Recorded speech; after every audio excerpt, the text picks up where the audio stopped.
Opo, napapraning na ang mga Kim Pao fans dito sa kila Kim and Paulo.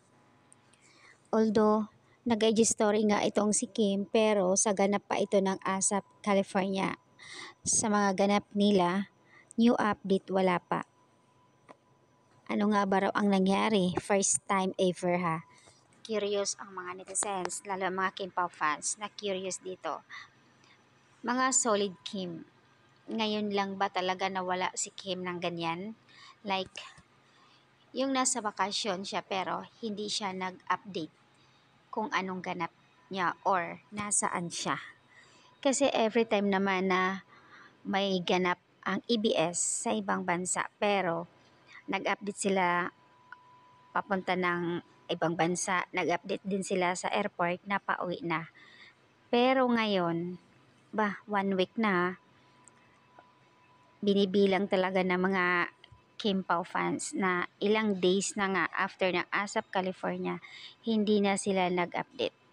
Yung post ni Kim doon na may shoes na something jogging, guys, throwback yun.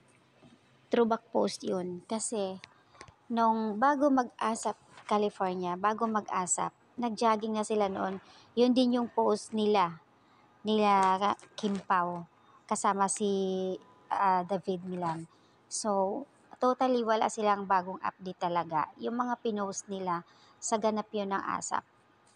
Kaya naman nagtataka ang mga netizens ngayon, ano ang nangyayari sa manok natin? Bakit hindi nagparamdam? Isang linggo na. Ang daming nagtatanong, napapraning na talaga sila kakaantay ng update. Pero bukas yan sa Showtime. Kasama din, I'll be there, ayon kay Bila Padilla. Andoon din siya. Siguro nga, nandito na sila sa Pinas talaga. Kasi bukas Showtime, kasama sila. Doon sila mismo mag-announce eh.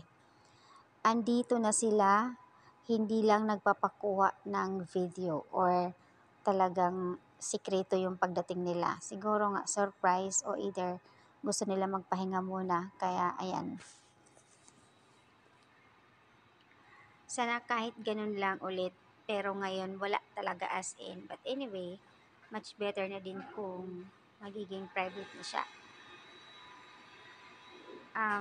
Sabi dito, need kasi daw muna nila pahinga para bukas. Base sa mga nababasa ko and kay Kim, mga fan na parang ngayon lang talaga nangyari na hindi nag-update sila almost 1 week na. At kanina nag-update sa ganap ng ASAP yon. So, ang daming nagtatanong ngayon, hindi masagot-sagot ng karamihan. Yung iba naman, hindi nag-alala kasi kasama naman si Pao pero masaya naman sila. Ayuda daw yun para sa kanila na magkasama ang dalawa. Hay nako, napapraning na ang mga tao dito sa mainstream nila na hindi nag-update.